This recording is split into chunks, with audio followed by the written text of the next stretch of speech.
I'm Kevin Casey. I'm a professional mixed martial arts fighter. And right now what I'm about to do is issue a warning out to all other competitors. I don't want overs. I just expect them to happen. Fatty's gonna fatty is real. He is terrible! We gotta know how many wieners are going down these dudes' throats. I'm gonna go quick because I don't give a fuck about anything that's gonna happen on Saturday.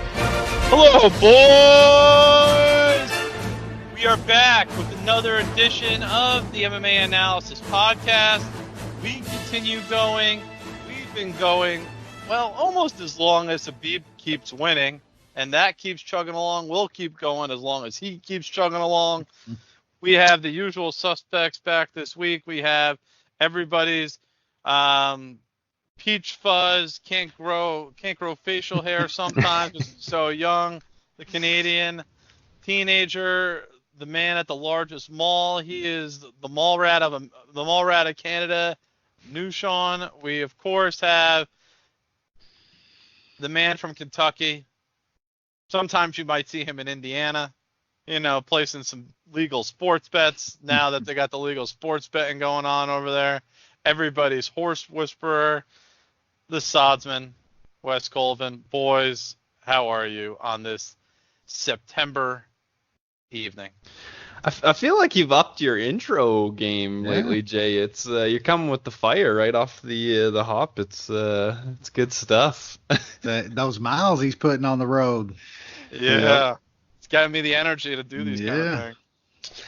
I know I harp on it every once in a while, but the East Coast time zone is absolute bullshit. So I'm out. Wait a second. What's going on here? I'm out in Toronto this week for work, and I'm trying to watch Monday Night Football, the doubleheader. The second game finished up at 1:30, something like that. But on Sundays when we're watching football at 1 and y'all are up at fucking 8 a.m. trying to get all your shit in. Mountain time zone. I'm up at get to start watching at 11 o'clock. Try watching European soccer. That's the great time zone. That's the thing that's fucked. European soccer. I will give you that. I wish I was in about Boughton or something, just like a couple hours extra. I think that's about perfect. Or you're still working when or you're working all the time when the weekday sports are going on. Not really. I mean, it depends how late you work. I mean, when I'm at home, I'm usually, 2 hours. I'm off work at 4:30. I'm ready at home at 5 o'clock for when the Blue Jays start playing. Can't say the same. We're not the late night hard-working man like you, Jay. We wouldn't expect that from you Canadians. All those government rights. I mean, there's no reason to work, so you just you work on government time. God bless socialism. There you go. All right, Wes, how are things down there? I understand you're making the trips. You got Indiana on the horizon. You could do what I've been doing for the last year. I guess that's a good feeling. Yeah, it's just kind of cool. Little figure I gotta go do it a little bit just to do the deal. See what it's like. Yeah. I mean, it's easy to collect the money that way. I mean, as opposed to it's instantaneous. Yeah. I mean, we all have our probably better outs and stuff. We've been doing this long enough and shit. But yeah, it's pretty cool. It's getting legal and gonna go doing a little opening tomorrow, so I'm gonna go check it out. And I'm not going to the casino boat because they're doing some kind of massive opening, but I'm going to the fucking OTB, which is should be a little bit more rednecky, but a lot less people. So we're gonna go. You can do sports betting at the OTB too. Yeah, they're opening up. Yeah, that's pretty cool. Yeah, you're gonna here. Yeah, you'll be able to do that at any of the OTBs in Indiana and all that good stuff. So yeah, it's pretty cool, man. Times they're changing. All us degenerate Kentuckians continue to go across the bridge and give all our money to the Hoosier State, and they can have the nice roads and the good schools, and we'll continue to be dumb and driving potholes over there. And be good at basketball. So you got that. Yeah, they've been down for a while. And twice a century good at football. Yeah. You know they're a little lesser over there in Indiana, especially when they're carrying the name of Wes. New shower curtain? Yeah, well, this was an interesting week in MMA. I guess we'll start off with what I think is the bigger story. I know, Wes, I know you have some things to say about this. This is dear and near to your heart. But there's an announcement earlier this week that AXS HDNET was being acquired by, I think there's a company called Anthem Sports. I think, Nushan, you're familiar with them. They own Fight Network. Yeah, that's what they own. Oh, yep. Okay. Yeah, yes. And Wes, I think you mentioned it earlier. So now it's your understanding. I think they announced this is their last MMA show on that network. What is going on? Well, that's what they're saying now. The chick that does the announcing on the LFA card and stuff said it's their last show. Some people saying now that since that company owns the Fight Network and stuff, that they might do MMA, but that doesn't sound reasonable to me. They're not buying this to front the production costs and all this shit to run an LFA cards. You know what I'm saying? Probably they don't want to be on the regional MMA. They're buying this they're buying this for the property rights, the TV channel. You know what I'm saying? Like they're looking for a deal for, I believe, a wrestling a TV deal for a wrestling company. Pro wrestling, maybe. Yeah, pro wrestling company. I'm not positive about that, but I think that's what I was reading. So they're buying this because they couldn't get the TV deal, the channel, so they just came in and bought the fucking channel. It's kind of it's just going to be another end of the era, man. It seems like all this stuff is getting kind of condensed down to one company, and or I would say two. A couple companies now, but that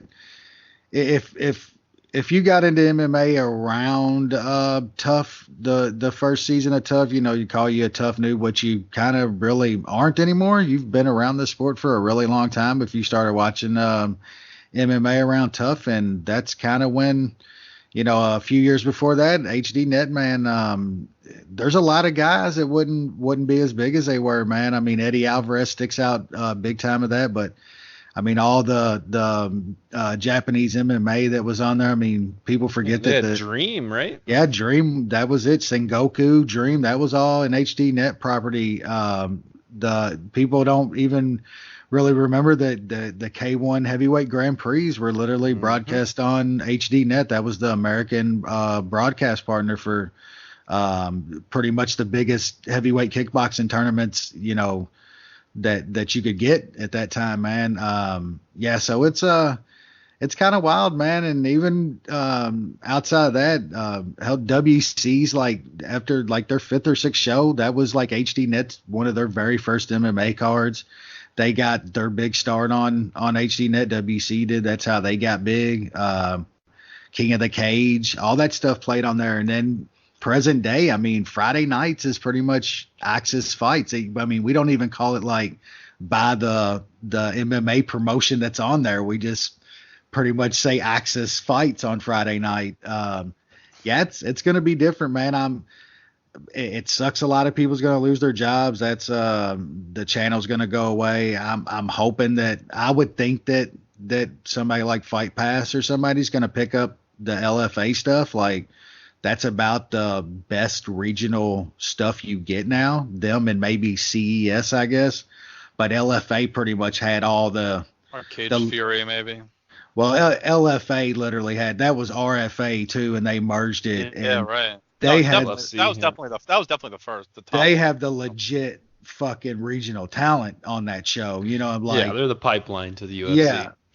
Ed Suarez is pretty much involved with them, and he pipelines all his Brazilians and all that stuff go through that show, so it's still a valuable commodity in MMA, in my opinion. hopefully they keep that around. Maybe Fight Pass picks it up, but yeah, it's going to be weird, man. It's about 15 years. Hell, they've been doing Friday night fights on AXS for a good decade now. And like I said, there's been a lot of legitimate guys that's come off those shows, man. So it's gonna be a change. Like I said, I hate that it's getting kind of, condensed down like it is, man. I just it's weird places this MMA's getting now, man. It's just a lot of I don't know. There's a lot of more money in it, but just on the business side, you know what I'm saying? Like, it's not trickling down to fighters, but there's these companies that are buying properties up. I guess you see it in other forms of business all the time, but MMA as an entertainment property is literally, it's being bought up and swallowed up. So I guess it's just the sign of the times. I'll ask you guys this question because I'm curious to hear your answer is. Assuming the UFC is still the world's #1 promotion in 2025, what is the second most, or what will be the #2 promotion in the world at that time? Right now, present day? No, in 2025. So 5 years from now. 5-6 years, yeah. I mean, you gotta say Bellator. It's like they're never gonna die. Like, they just have too much. They just keep pumping that fucking Viacom money into Bellator. They don't give a fuck. Yep. Like, I don't know how much. Like, they cannot be making money whatsoever. They actually do. Some of their financials came out during that lawsuit and shit that's been going on with the UFC.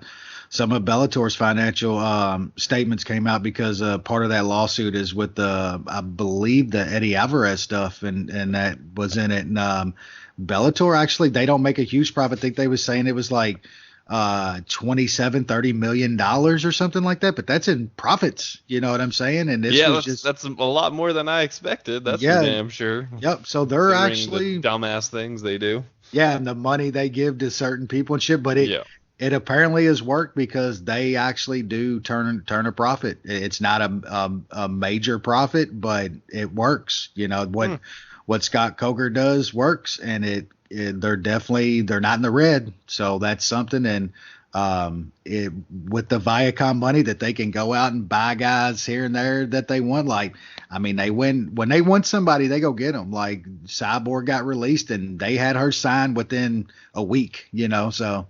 Bellator will be around in 2025. There's just way too much money backing them, and probably always will be. I think the better promotion could be World Series of Fighting, but PFL now, yeah. But I'm not sure that model's gonna work, and they have the back. I know the ESPN deal.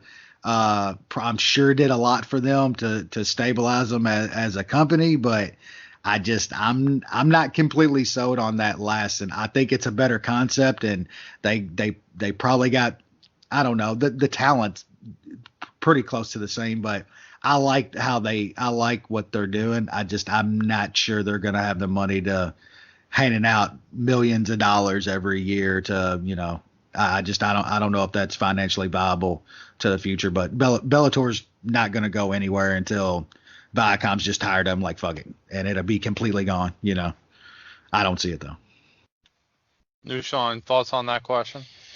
Yeah, it's hard to see anybody else kind of taking the second place mantle there. I don't know, like, if we're talking worldwide. Yes, I don't know. Maybe one's got a chance. Maybe one continues on. We'll see. They got an upcoming fight card that's going on TNT, so we'll see how that does. I mean, you never know. Asian MMA kind of seems to be on a resurgence, so it could maybe sneak into that second spot, but it's hard to see that. It's hard to see that just as a person in North America. We're just so kind of narrow-minded when it comes to that stuff, and it's also hard to take one seriously with kind of the bullshit that they spew, and nobody really fact checks them. So what else he's supposed to do. What's wild is, one says they get all these numbers, and it's kind of crazy that like Combat America is actually doing like big numbers. Combate? Yeah, and we just don't. I'll believe it when I see it. Well, they're doing like a couple million viewers in Mexico and shit, which I believe that. I don't know. It doesn't. It's still not, even if it is or not true, it's still not translating up here. You know what I'm saying? In North America, which is it kind of that's what makes the engine run. You know, if you're not selling, that's the thing with one. It's like they could be putting on great cards and doing all this. If it's not being shown at a decent time in America consistently and having cards in America, I mean, some people are just never going to care about it. You know, I mean, you got to be a lot of people are not really. Yeah, you're pretty hardcore if you're watching MMA anywhere between fucking, 3 a.m. or 8 in the morning and shit like that. Or just an absolute idiot. Yeah, one or the other. One airs, and like they're not gonna like switch their cards to where they're having live cards at 8 a.m. for the live audience. They're never gonna do that. So I like a lot of what Risen does. I think they put on great mixed cards with kickboxing and good MMA. They have some really good fighters over, some killers. That shit's never going to catch on big in North America, and that's what makes it. That's what makes the engine. I don't know if it has to, though. Well, it doesn't necessarily have to for them people over there. They could probably care less. You know what I'm saying? But that's exactly right. The guys running it, if you got something like Risen that's doing decent numbers in Japan and they're making a little bit of money, those guys want to make more money. You know what I'm saying? They would love for their shit to hit in America. It's not like they don't want it to. It's just how much are these other companies financially viable? For how long can they stay going if they don't have that worldwide money coming in? Not just us. I mean, there's fight fans in Europe, and but yeah, we'll see. It's a good question. I think the answer is probably one, to be honest with you. They seem to have a pretty good business model. Their cards are pretty highly attended. They've been able to bring over some established fighters from particularly the UFC, but also some from Bellator as well. And they've started making a little bit of their own talent as well. I mean, candidly, I don't really watch it because but I've really kind of pulled away from my interest or just my watching, just the time I spend watching MMA outside of the UFC, just because, candidly, I'm not sure how much any of that other stuff matters. It's just hard to watch the other orgs when it's like, well, you're the champion of that, or like a top contender of that, but ultimately that makes you sometimes the 17th best fighter in the world. Like, how much? It's not what it. How much can I care? Yeah. Well, I mean, even there's some shit UFC cards. Yeah, never mind that. And then we're looking. The hierarchy and the story makes more sense, though. No, I know, but you have access to the top prize. You grit your teeth through some of these shitty UFC cards, and then you're basically doing the same thing with these other promotions, but they don't even have anywhere near the top end talent, so it's a bit of a struggle. It's like watching Thursday night football sometimes, okay? Yeah, Thursday night's usually trash. It used to be, I get it, used to be a whole lot better for the novelty of it because it wasn't on as much. Yeah, there's that. Your UFC was only on every fucking couple months, so you was like, hell yeah, I'll check out this other stuff.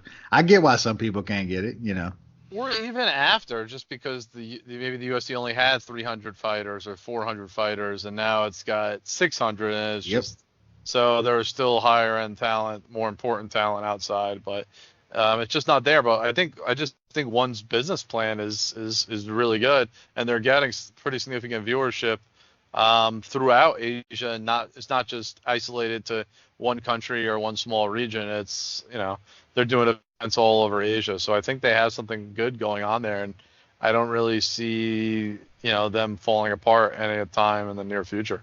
So unlike Bellator, which I still think is very flawed. I think Viacom as a business is going to be in trouble. Eventually, someone's probably going to buy them, and then what happens to that piece of their business? They might tighten the strings. I think Bellator has actually got a very good business model, personally. But Bellator it works. So tied into Viacom, and how good is Viacom's business model? So that's a whole nother story for sure. I mean, look how far behind they are in the streaming games. So we'll see what happens. But that's one thing, and then of course we got an expanded UFC 244 card coming out in November in my neck of the woods, the Madison Square Garden. So these are the fights here are some of the fights that are announced. Obviously, you have the main event of Masvidal and Nate Diaz, which supposedly now The Rock's going to be involved with some sort of non-existent belt they're going to give out. Oh, it's going to exist. What the hell is that thing going to look like? They're going to make it. As long as it looks better than the money belt that they made for fucking McGregor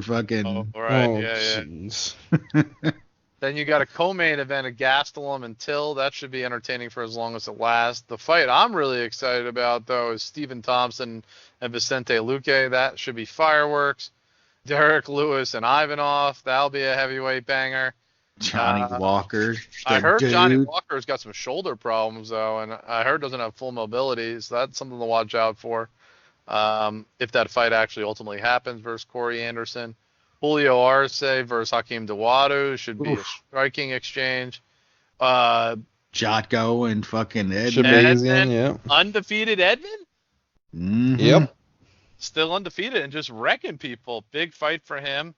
And just announced today, and this should be good, Arlovsky versus my boy Jair Zinho Rozenstruik. That guy's been a killer. He's gonna kill Arlovsky. He's gonna kill Arlovsky. This guy's not going to be afraid to strike. Yeah, the only way Arlovsky. Well, we'll get to that in a future card, but this is going to be one of the best cards of the year. Yeah, the main card is just. It'll be fun. Even though you got Derek, at least they're going to put Derek Lewis. They'll put a fight that's going to probably have I'd say a total of 7 significant strikes landing in it. At least they put it in the middle so we can get. Yeah, but somebody will eventually get. Are you talking about Mukwege and Jennifer Maia? No, he's talking about fucking Black Beast versus Ivanov. Yeah. I mean, that's going to be 7 strikes total landing in that old motherfucker. Very high chance that goes to a decision. You probably get plus money. Yeah. That main card is just ridiculous, man. I'm glad to see that Luque's getting a guy that he's actually finally getting a name.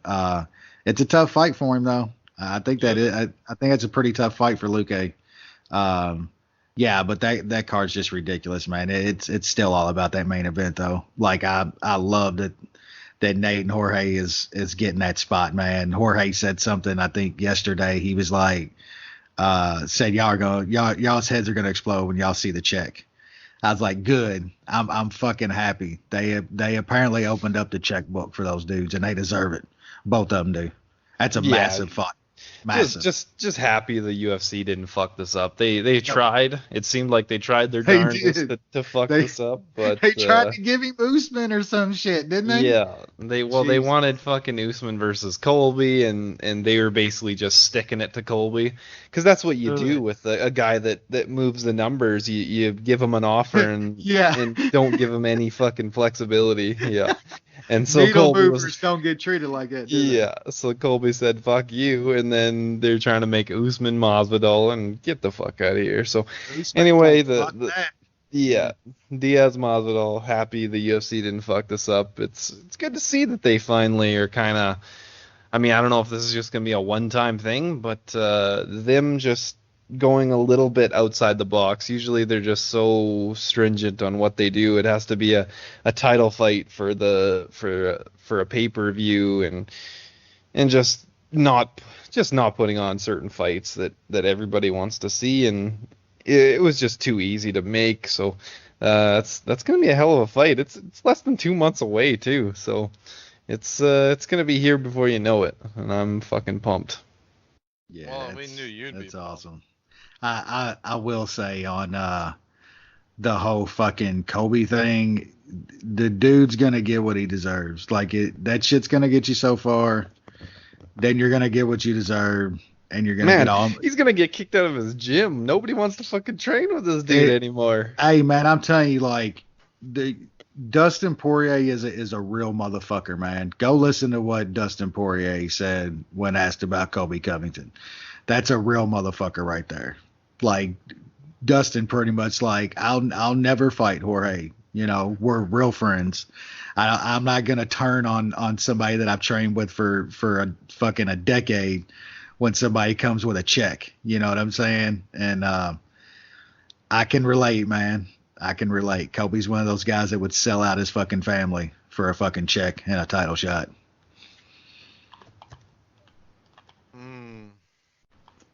Yeah. We'll talk about Dustin momentarily. In the meantime, we'll discuss the rest of the UFC 242 card in one of my favorite venues, Abu Dhabi. 120 degrees Fahrenheit. According to Dom Cruz, yeah. What the fuck is wrong with them, man? Well, Brogan was smart. He's like, I don't want to go there. Yeah, no shit, you don't want to go there. Cyborg wasn't fighting, so couldn't talk about her gassing the entire time. This heat's just killing her. Look at her, she can't breathe. Well, that first fight was a real stinker on these prelims. Don Madge and Faris Zayam. I mean, neither of these guys look like they're capable of fighting the UFC, right, Wes? Yeah, I don't really give a shit. Don't even care. That's fair. Yep. I'll move on. Yep. On a fight between two journeymen, it looks like the younger guy, got the job done. Omari Akhmedov beat Zach Cummings. Kind of like a middle of the road, kind of middleweight fight. Either of you have any thoughts on this one? I'll start with Wes. I had a little bet on Omarion. I don't know who's betting on Zach Cummings today. Him up at 185. Yeah, up at 185. That's just that's a waste of money, and there's no way that Omarion should have been minus 120 or whatever I got on him against Zach Cummings in 2019.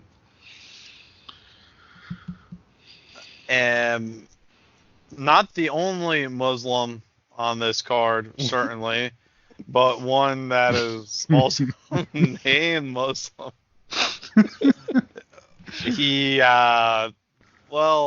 We knew this was a possibility, that this could happen, and it did. The elder statesman, he might have been the oldest fighter on this damn card, Nordine Taleb, KO'd badly. What the fuck is he doing? I don't know. Talk to your fellow Mook Canadian, okay? He was lifting to me weights. He's actual French, so we're not claiming his ass. But why did you guys vote? Why did you guys vote to keep them in Canada anyway? Oh, that's French. No, this guy's actually from France. He's not even French Canadian. He's French Canadian. No, he's from France. So why is he claiming to claim you guys? Because they moved here. Yeah, he's from fucking Saint Tropez, France, wherever the fuck that is. Oh, it's an island. That's a vacation spot. He's just gonna straight up strike at distance with fucking Salikov. Like, what are you doing? Especially with a chin like his. Like, he just absolutely deserve this. You gotta close the distance, grind on Salikov, try to get some takedowns. Nah, I'm gonna strike at distance. Idiot. That's all that needs to be said about that one. I agree. And what I thought might have been the easiest play on the entire card, Bilal Muhammad against Takashi Sato. There was no way Takashi Sato was... I kept calling him Takanori. Takashi. I think I wrote in one of my articles, Takanori. Okay. I don't know why I kept doing that, but yeah. Bilal Muhammad with a rare finish in this fight. A rear naked choke submission. This fight was...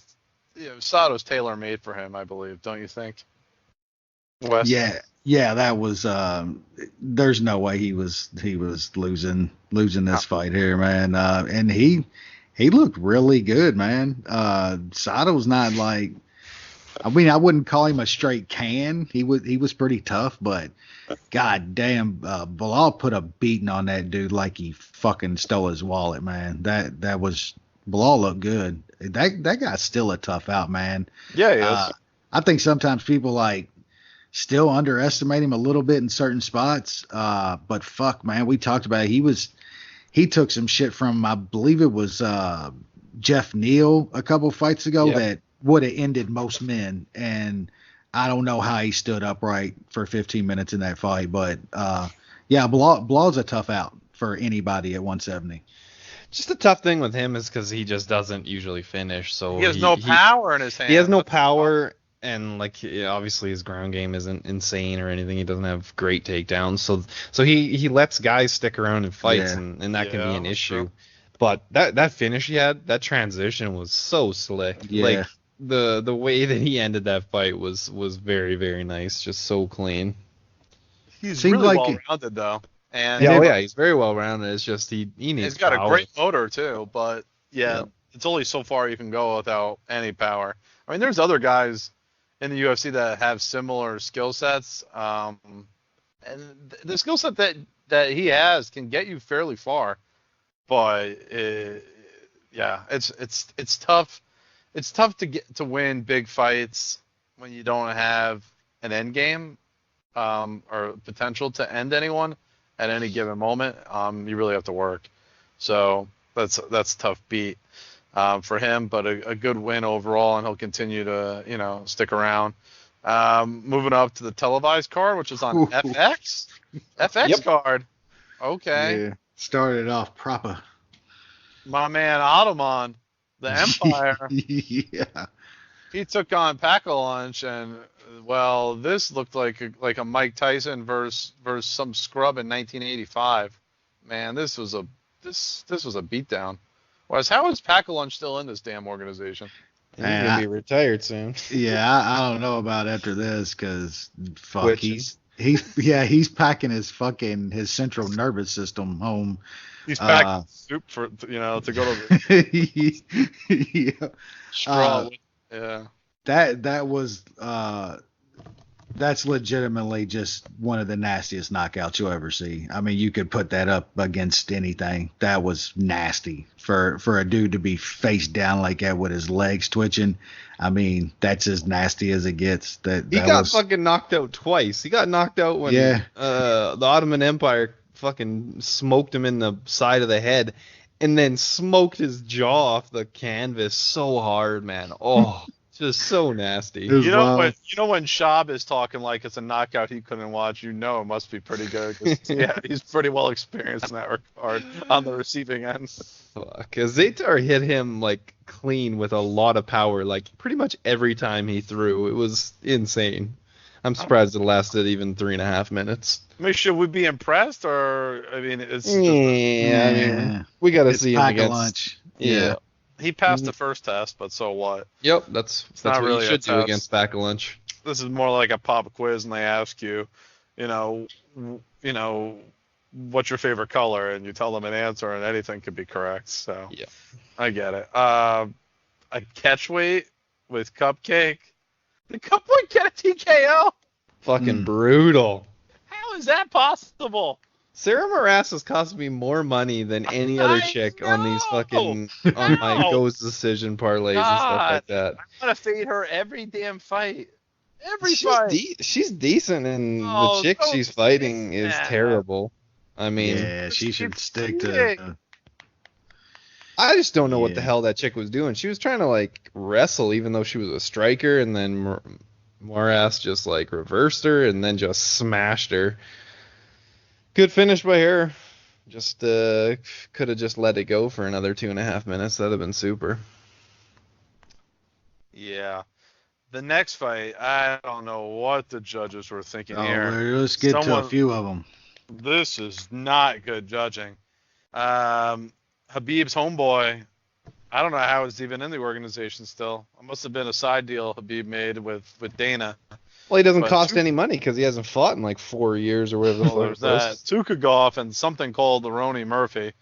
Somebody want to tell me how Tukhugov didn't get his hand raised after this fight? Because I'm at a loss for words. How was this a draw? It wasn't. This was fucking atrocious. Where did they come up with a 28-28 scorecard? I have no idea. They gave Tukhugov a 10-8, and then they gave Murphy the last 2 rounds. But how? Yeah, I don't know.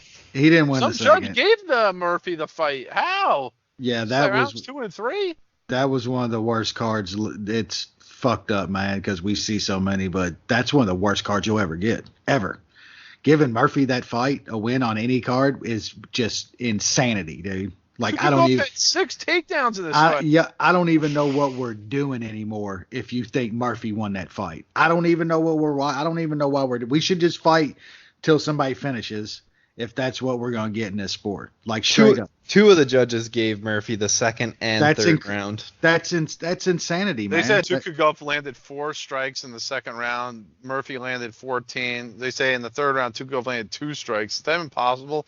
No. And Murphy landed 27. I don't even know what the control time was, but it's probably significant. I mean, 6 takedowns, 2 passes, a reverse, whatever. He was on top pretty much the entire fucking fight. The third round, Murphy probably got. It was still close. Like I said, man, if you think Murphy won that fight in any way, shape, or form, I don't know what we're doing anymore, man. Regardless, not a great performance by old Tukhugov. Nah, he's a fade. Give me somebody decent. He's the only boy who's friends with Khabib that's a fade. Yeah, maybe. Was everyone else seems like an absolute 4-year layoff too. I'll give him a little bit. That long? Yeah, it was like almost 4 years, and then before that, it was like a big layoff. Yeah, he just doesn't fight. So. Oh my God! It was May 2016. Oh wow, 3.5 years. Yeah, you got to fight more than that. I don't care how good you are. If you don't fight for 3.5 years. You're not going to. I probably keep confusing Tukhugov with Rusty Cables. I think that's part of the yeah. And then the preliminary headliner, Joanne Calderwood, decision split over Andrea Lee. I think the judges got this right, but I'm curious. It was close, man. I thought Lee won this fight. I mean, I was a little bit biased, so. Calderwood landed 40 more strikes, but okay. Yeah, Lee was landing some bigger stuff. I thought she controlled it more. It was close. I mean, like I said, I'm a little biased. Not overly. I didn't have like any kind of huge money on Andrea Lee or anything, but I thought she won the fight, man. I didn't agree with it, but whatever. Who really cares? Sean, who won this fight? Don't care. Yeah, I don't. I didn't even watch this one. I didn't give a shit enough. Yeah, neither did anybody else. Let's move on to the pay-per-view. This one I nailed. CDF, baby. CDF. Yeah, y'all got that one. Might be the best underdog bet in the UFC today. Mm-hmm. He's won a lot. Taisimov is a can crusher, and anytime he faces a little bit of adversity, he tires out. And the smart guy usually wins, and it's not Taisimov. That's the way Wes? I don't think anybody was affected by the heat and shit there more than Taisimov, though. Like, he fucking completely hit a wall. Like, it was like 3 or 4 minutes into the first round. Like, he looked bad, like, quickly. But still, CDF, man. I even said it on the show that I'll probably regret it not taking him. I always bet him as a 2-to-1 dog in these kind of fights. And, man, he did it again. Yeah, that guy's he's straight up one of the most underrated dudes on the betting lines consistently. And the guy just finds ways to get it done. And he did it again as a very nice dog. So, yeah, congrats to you two fellas. Sean, would you say that CDF has elite fight IQ? It's pretty it's pretty good. I don't know if it's just his fight IQ. I just think overall his game is just severely underrated. He's got I was impressed by his gas tank. Like with how hot it was there, and he threw a shit ton of strikes and was still fairly fresh in the third. He was able to take what Tyson threw throughout the fight. He seemed like he has a pretty damn good chin, and he just has a good variety of strikes and combinations. He's just very, very underrated. 7-2 in the UFC now. Has won 5 in a row. He has wins over Ohm, Jared Gordon, something called Kyle Nelson, Rusty Cables, and Tyson. In addition to Ramsey Nijem and Cole Smith from yesterday. Your only losses are to Poirier and Dariush. That's pretty damn good. Dog against Ohm, dog against Jordan. Gordon for sure. Dog against Rusty K. Dog against Tyson. Yep. That's 4 out of 5. Yep, that's pretty sweet. Money train right there. Yep. He's pretty good. And what may have been the biggest or second biggest mismatch of the night? I don't know. It's tough. No, there was a few. Between Blades and Muhammad, it's tough to say what was a bigger mismatch, but Curtis Blades is just rolling people at this point. Wes, remember when, I know we've mentioned this a bunch of times in this show, but that China card, I think, or whatever card it was when they first debuted against each other, against him and Nagano, and we talked about, like, we were doing some Nostradamus level shit, saying how these guys were going to face each other like multiple times down the road. Mm-hmm. Here we are again. Curtis Blades just dismantled Abdurakhimov. He's probably got the best ground and pound in the heavyweight division, which makes it arguably the best in the UFC. And he's what, second, third in the heavyweight division at this point in the rankings? I mean, and how old is Blades? I just want to look it up now. He's 28. So prime. He is 12-2 with 2 losses to the Hog. Okay. Yep. He's now won 4 of his last. Technically, there's a no contest against Milstead because he had a marijuana. Yeah, nobody cares. He won. We're not counting on the betting line. He won. 1, 2, 3, 4, 5. He's 8-1 in his last 9 fights. TKO over Cody East. Remember that scrub? Yep. TKO over Adam Milstead. Decision over Daniel Omielanchuk. TKO over Alexei Olenek. Decision over Hunt. TKO over Alex Overeem. Decision over Willis. TKO over Abdurakhimov. Pretty good body of work. Pretty good. Yeah. Needs maybe just another marquee fight for Blades, and then the Stipe fight seems like it's out there. It could be out there.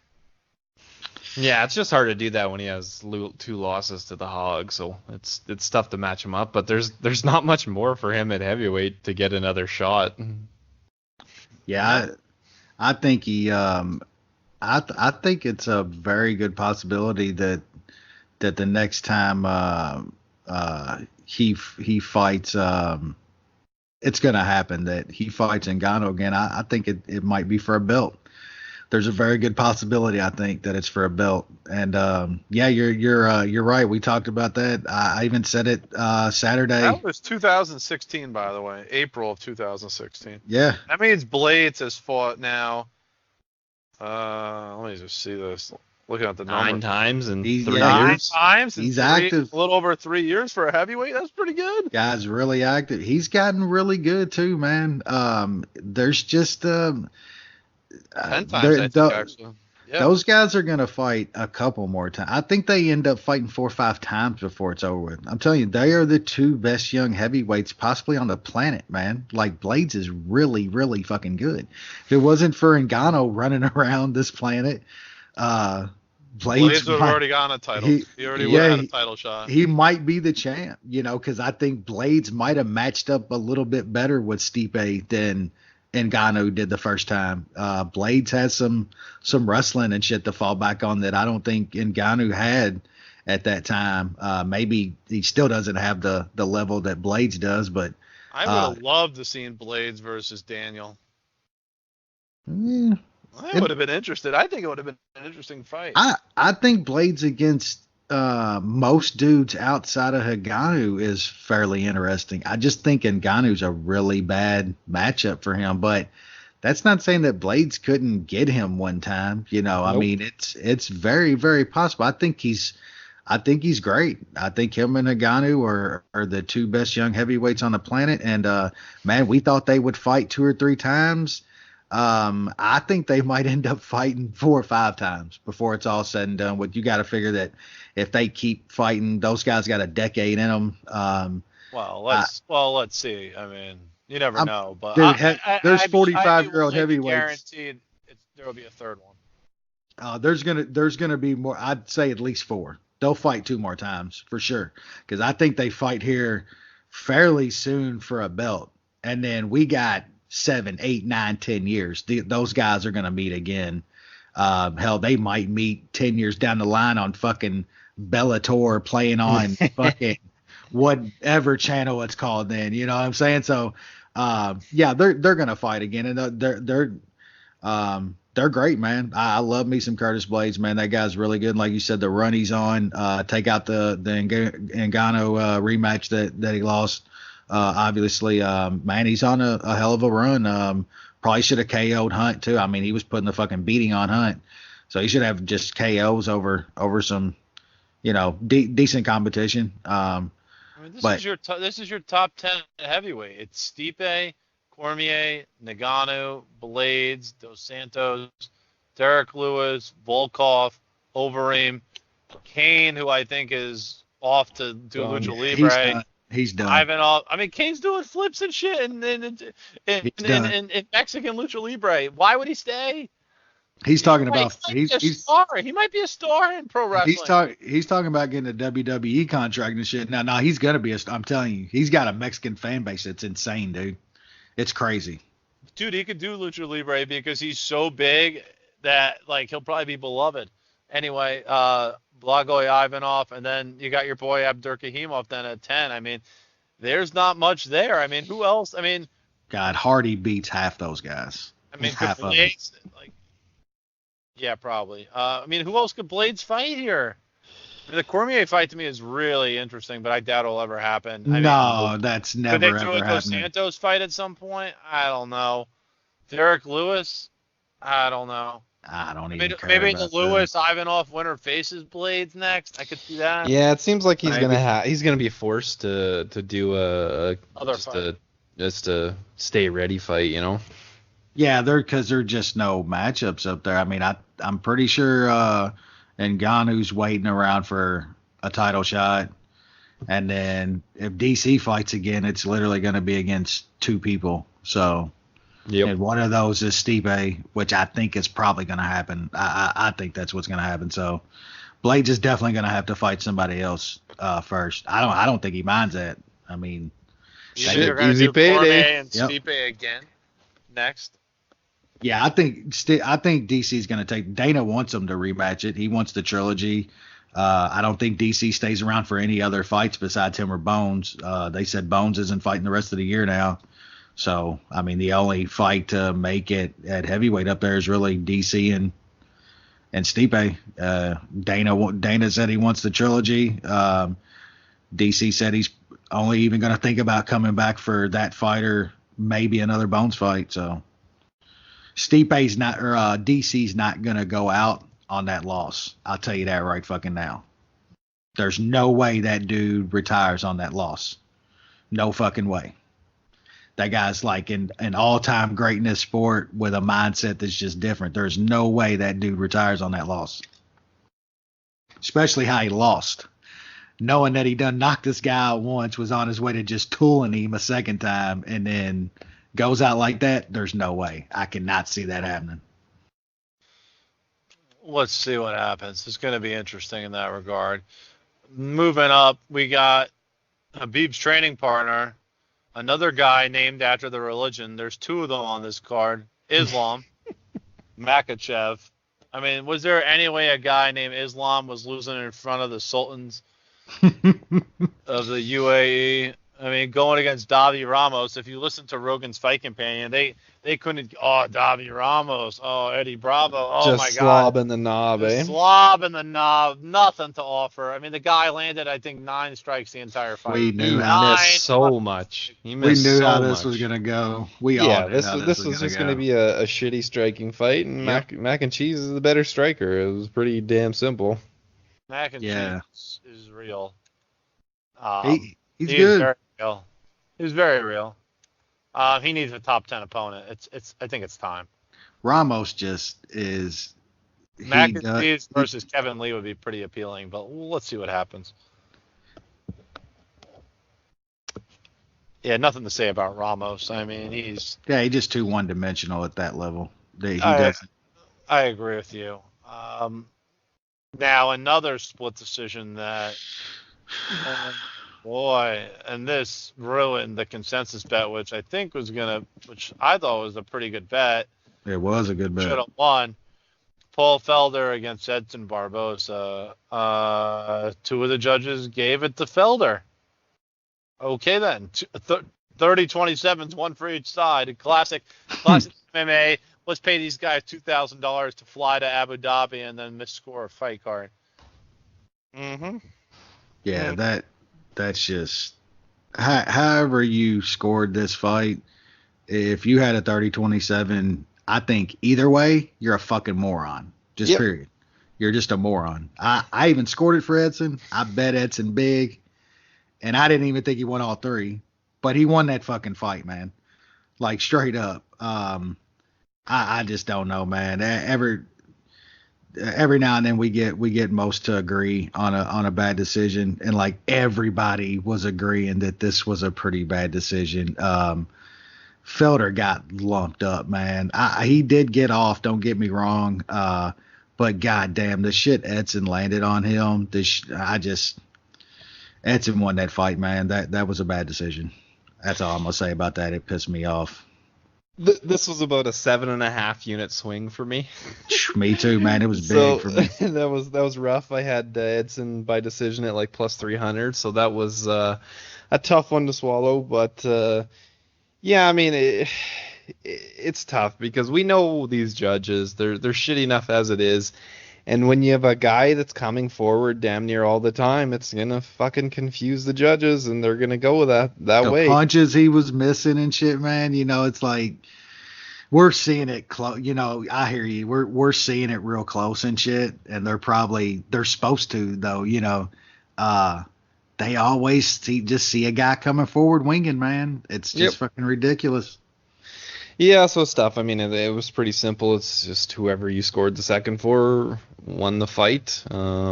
It's not like Felder had a terrible second round. I mean, he split Barboza open from the bottom, and I mean, judges see blood, and that's another big one. So there was just a couple things that some shittier judges fall in love with the forward pressure and the blood, and that's how it goes. It's just another on the long list of unfortunate decisions that could have went our way. Main event. My guy. That dude. Just the a Eagle, mauling. The Bear. He's great. The man, the myth, the legend. The best there ever is. The best there ever was. Perhaps the best, or the man that'll retire with the undefeated record that there ever will be. Who knows? But he's 28-0, 8 knockouts, 10 submissions, 10 decisions. Khabib Nurmagomedov does it again in a fight where a lot of people thought he could face some real adversity. The Liverpool fan. Fucking idiots. That's now, in his last 5 fights, he has now defeated Michael Johnson by submission, Edson Barboza by decision, Ali Quinta by decision, Conor McGregor by submission, Dustin Poirier by decision. 3 rounds. Submission. It wasn't close. Again. It was a mauling. It was an absolute Another mauling. Which is crazy because I mean Dustin is a fucking high level lightweight, and if you show that to somebody and they have no idea who two of those guys are, you'll be like, well, that guy, why are these guys fighting? That was a fucking mauling. He just got controlled the whole time. He did land a couple shots, but I think people got a little too excited. I don't think they were close to rocking Khabib. Khabib has just an unreal chin. Yeah, I wish I wasn't so scared away by so many people being on Dustin and just taking some licks lately in main events, because this was a pretty easy money. I had Khabib by decision. I thought Poirier could have stuck it out a bit, but that obviously didn't happen. Yeah, it's almost not fair. Like it's at that level. It's not fair what Khabib can do to you. He just makes you not want to fight because you just can't do anything. I still think there's some fun fights out there for him, some intriguing fights that some guys make, the way they match up. There's some interesting things going on there with Tony obviously and Gaethje if he can ever get a title shot. So at least there's still a couple intriguing fights out there. He hasn't wiped the division, but it's getting close. Wes? Just witnessing greatness, man. We're watching the I'm gonna go ahead and call him the greatest MMA wrestler ever. I'm going over GSP at this point. Like I think he's proved it. Mainly because his wrestling leads to just brutal beatdowns when he gets it to where he wants to get it, and GSP would do a little bit more humping. So it's just it's incredible what he's doing to some of the best fighters in the sport. Dustin, he did land a couple. I've said it for a while now, though. Khabib's chin is completely underrated. Like, people always say that, oh, he's going to get caught by something. He's so wild coming in reckless on takedown. They saying Connor was going to catch him with something, knock him out. Nobody can. His chin's good enough. Like, who's going to beat that guy? I think Tony has. So I wouldn't even pick Tony, not even close. But like, if I had to pick a guy that I think has some kind of small chance, just because he's so wild and shit, and he does some stuff, which I think works in Tony's advantage a little bit, but also works really bad against him against a guy like Khabib. But is Tony really going to be able to land something before Khabib gets a hold of his ass? I mean, I'm just not sure Tony's wild enough on the ground to pull something off on Khabib at this point. Poirier kind of jumping for that choke was just, I know it was kind of tight for a second. It was never going to get in there, man. Like, that. Poirier's usually been a really, really smart fighter inside the cage. He drops the guillotines. That's what he does, man. Yeah, I watched a couple of his previous fights. That's kind of like his go-to. He did it against Eddie, and he's done it a couple other times. Yeah, once he starts getting into a firefight a little bit, that was done, man. That was the end of it. I knew that was the end of the fight pretty much right there. Dustin was going to be done after that. And I think, outside of that fight, and there, like Sean said, the division isn't cleaned out. There's some very, very intriguing fights. Whether I do think he wins these fights, I absolutely want to see that Ferguson fight. That is just, even though I think Khabib wins it fairly easily, there's just some intrigue and some. You have a feeling that some wild shit could happen. And I think only Ferguson gives you that feeling against Khabib. Gaethje's interesting, don't get me wrong, but we need to start talking about the greatness of Khabib, man. He is already an all-time great. People need to slow their roll a whole fucking lot comparing him to John, though. Like, I love Khabib, but That Khabib's strength of schedule does not touch John Jones's strength of schedule.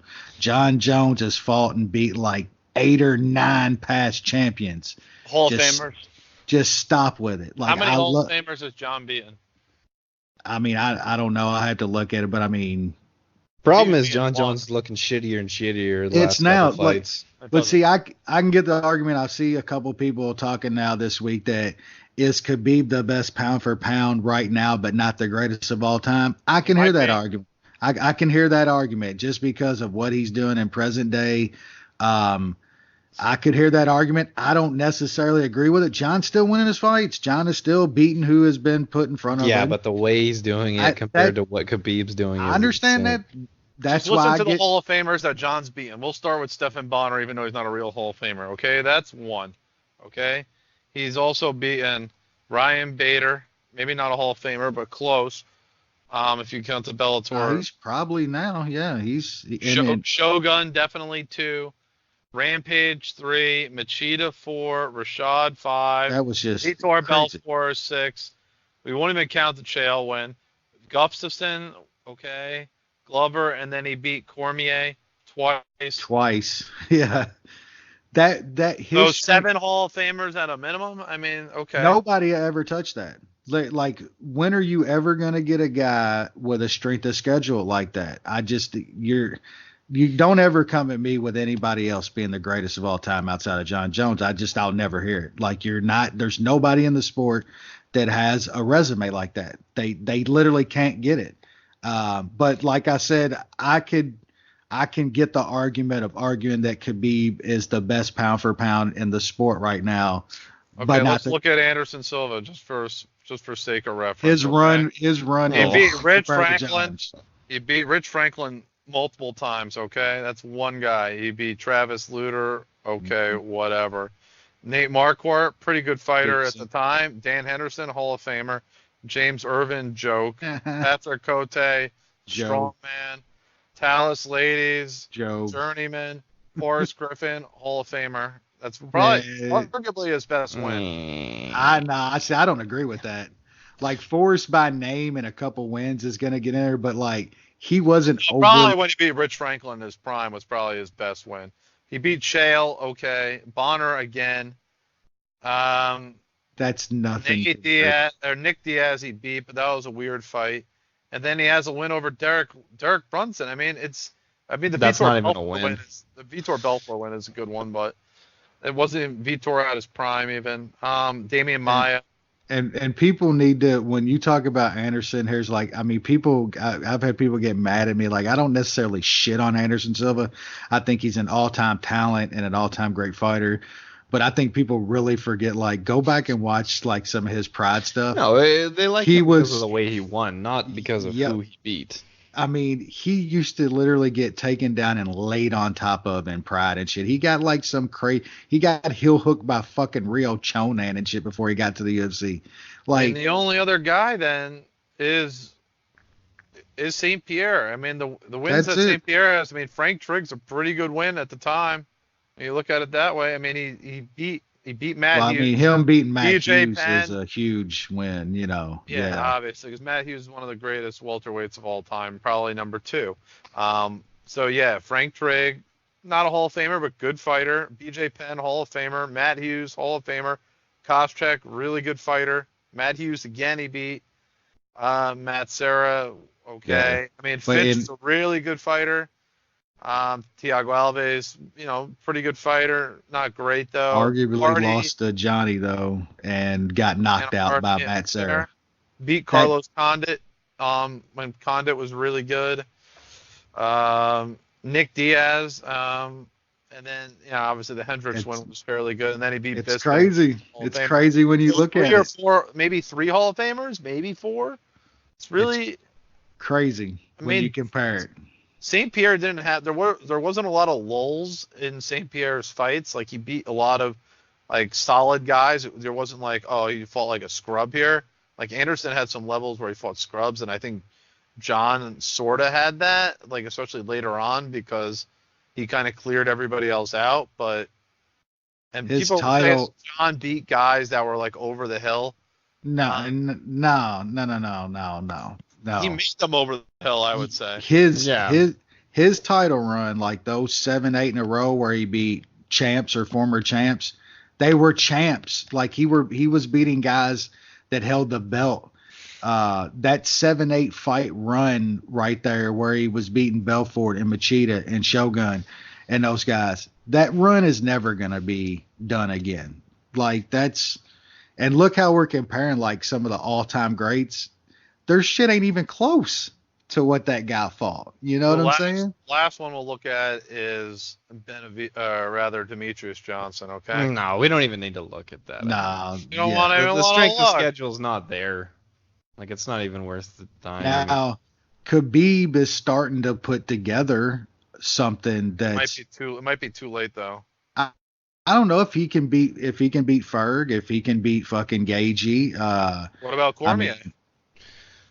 Cormier's got 2 knockout losses or a knockout loss. Outside of the losses to John, though, let's see. I mean, he's beaten.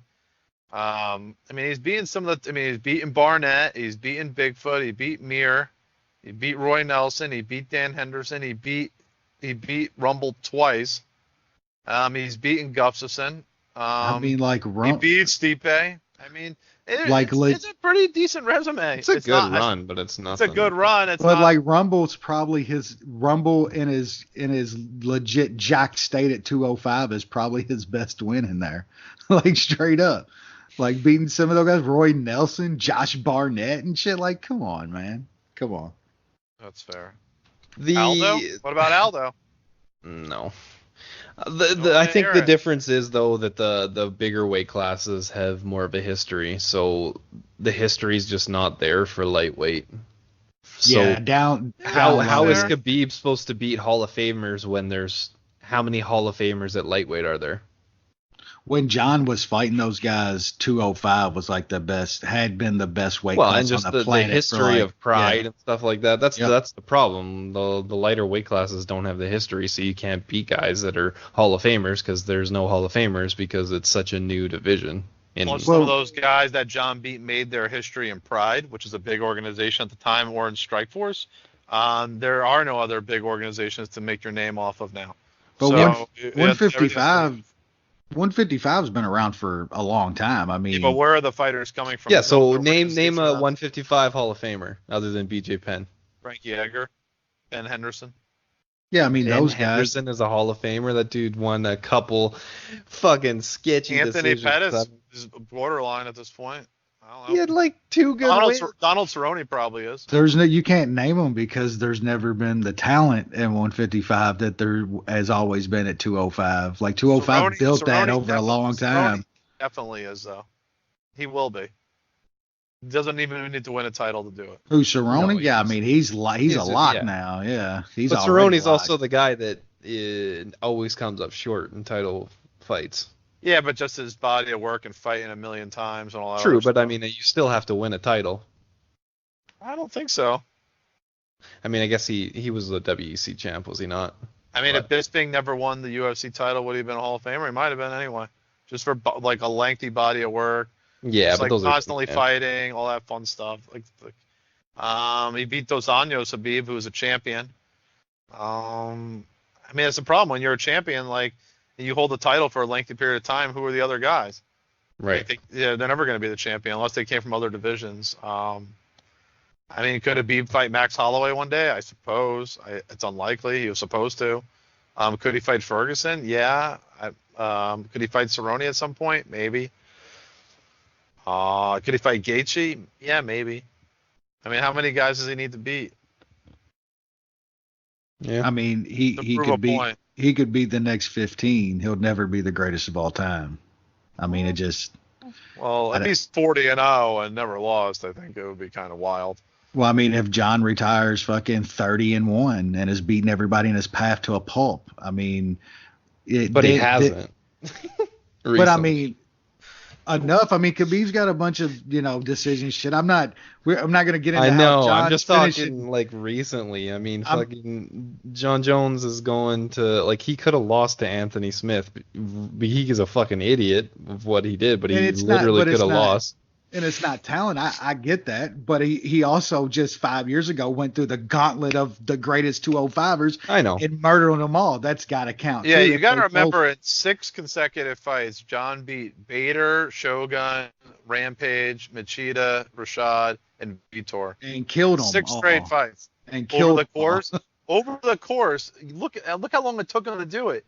A year and a half. Yeah, that's the ridiculous part. That's the crazy part. I get exactly what you're saying, Sean. We want to talk about present day. That's why I'm going to go back to saying that if you want to say that Khabib is pound for pound right now the best guy in the sport, yeah, I can agree with that. Yep. And he finished 5 or 6 of those guys. But if they both go down undefeated, and like we don't know if Khabib competes for another 7-8 years, how he's going to be competing at fucking 30-something years old. I don't. That's the thing, though. I don't think he's going to. He's not going to. I'm just saying. He might get the 30 wins and retire. He's going to retire early, but I mean, when we get to talking stuff like that, that's why the greatest of all time debate gets sketchy and kind of dumb because people are going to look at it different ways. Me, like, I'm going to look at each individual fighter at that point. Let's quit, making contrast. John Jones would beat Khabib. Put him in a cage. John Jones is beating fucking Khabib. So he's just going to be just better than me. If we're going to like split hairs down to the final hair, John Jones walks in a cage and beats fucking Khabib, both in their prime. But just his resume, for me, John's always going to be the best. Can't argue otherwise. Well, I think they're certainly the 2 best right now. Yeah, absolutely. I think having no losses could go down a second plays a big part. Having no losses plays a big part in it. As good as Cejudo has looked over the last year, I mean, he was still finished in the opening round against Demetrius not too long ago, and that's going to taint his resume forever. Even if he wins, even if he doesn't lose 5 times, even if he doesn't lose in the next 5 years, that will still taint his resume when it comes to these all-time discussions. I love GSP and think GSP is like one of the 2 or 3, 4 best fighters ever, but it matters that he got knocked out slick by Matt Serra. It sure does. It matters when you're splitting hairs with the greatest of all time. You can't take knockout losses like that and still be considered the best. Even though I think GSP is, skill wise one of the 2, 3, 4 best fighters that's ever lived. Good debate, At least Khabib is in the modern day and doing the things that he's doing, and he's actually in the conversation now. I think me and you, Jay, we remember just maybe a couple very short years ago when he was a fucking joke on this show and all around Twitter of never showing up to fight and he's never going to fight this and that. Khabib was a Band-Aid. Oh. Yeah, well, I never joked about that. But a lot. Everybody, we all trashed you, Jay. Yeah, exactly. Because I was ahead of my time, and I was a visionary. Well, he was a Band-Aid. It's good to see that he's shown up the past fucking year and a half and put on some amazing performances. Even the moron down in Hermitage, Tennessee, recognizes the greatness. I think at this point, so. Yeah, he's doing something. Which was always crazy. The kind of wrestling. He still bet against him on last Saturday. Yeah, he did. The fucking idiot. Yeah. Next time I won't take him to a good pizza place when he comes to New York. We'll get him. Moving on, we're going to New Sean's land, Canada. Sean's on the other side of the country, though, right? Well, he right now he might be back by then. Are you going, Sean? No, I'm not going to Vancouver. It's crazy. Flights to Vancouver from where I am, it's an hour and 15-minute flight, or like $600 minimum round trip. Ooh, God. I've heard that flying in Canada is just fucking brutal, insanely outrageous. Like, yeah. Why is it so expensive? My flight to expensive Toronto this week was $1,100 round trip. Holy shit! Well, go to fucking Europe for that. Business travel's annoying, but I get it. I don't pay it, so I don't care. Exactly. Let's move on. We got a fight card there. There's a bunch of fights. I don't really care much about these prelims. We'll hear what these guys have to say, if anything. First fight, I believe, is Austin Hubbard, who sounds like he could be a pro wrestler with that name, taking on Kyle Prophylactic. Yeah, prophylactic. So, Wes, you got anything here? Because I certainly don't. Man, not too much. I know Hubbard didn't look horrible going to a decision with Davy Ramos last time. But it wasn't like it was something on the mat and he held off Davy Ramos. It was just kind of a slow, stupid striking match. So I don't know how much you put in that. But this prophylactic, he did.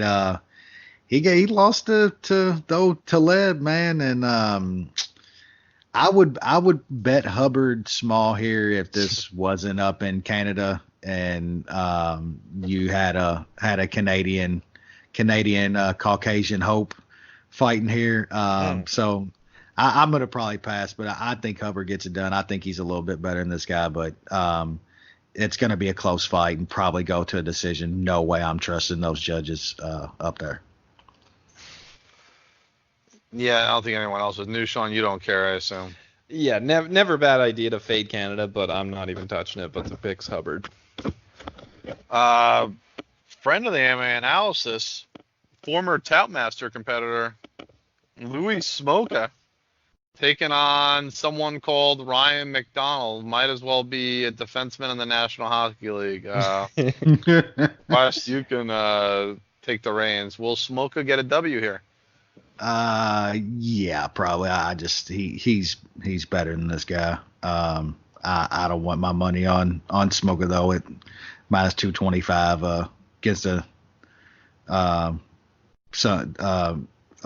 decent marginal fighter that's tough that might go a couple rounds and maybe get to the scorecards. I'm not trusting Smoke at 2-1 there, but he should get it done. All right then, New Sean.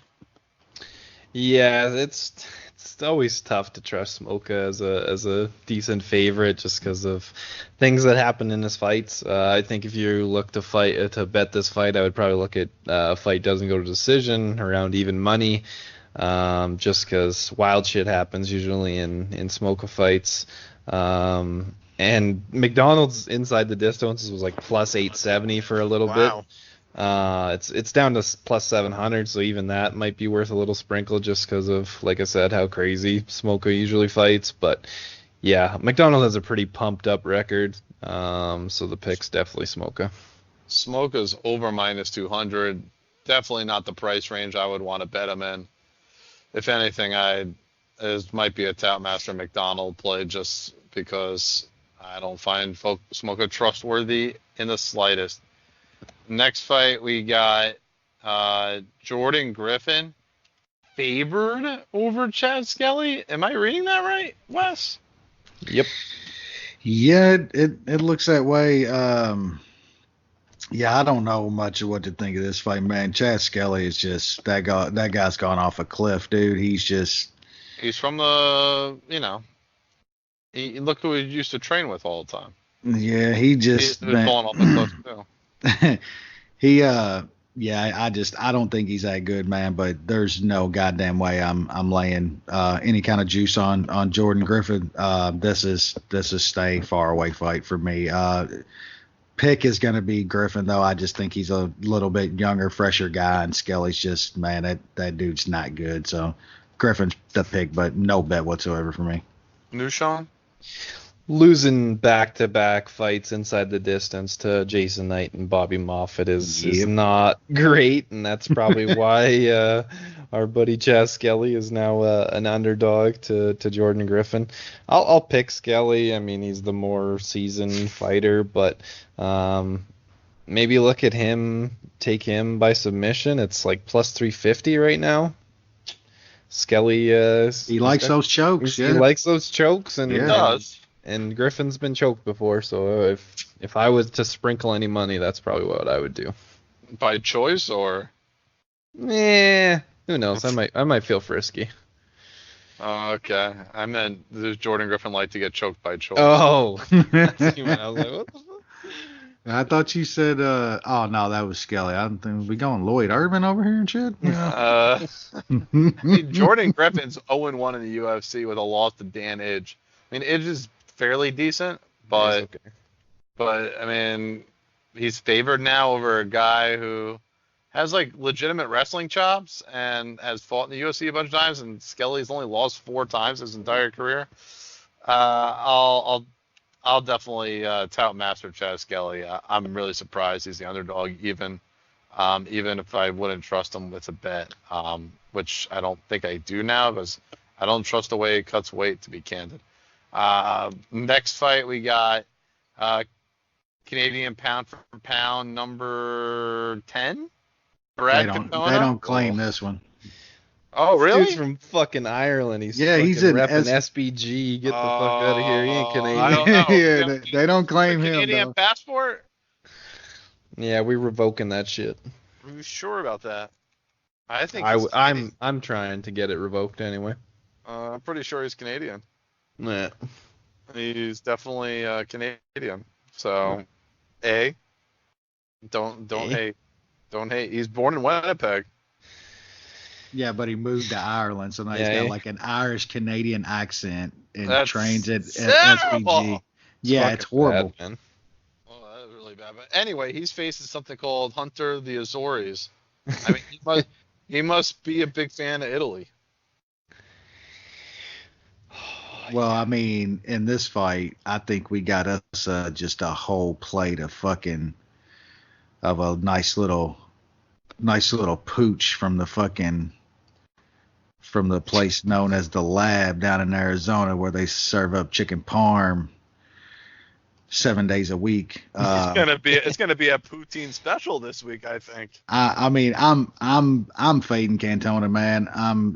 I don't think this guy's very good, dude. For some reason, people love this dude. The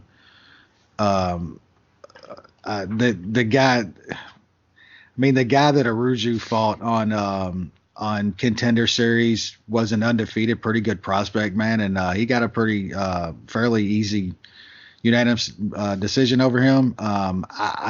He's jacked up, man. I think he could wrestle Cantona and make this an ugly fight. Cantona likes to stand at distance and strike, and hell yeah, give me plus 150 here. I'm fading Cantona. If I lose, I lose, but that guy's gonna always be a fade for me at plus money. So let's serve up some sloppy chicken parm.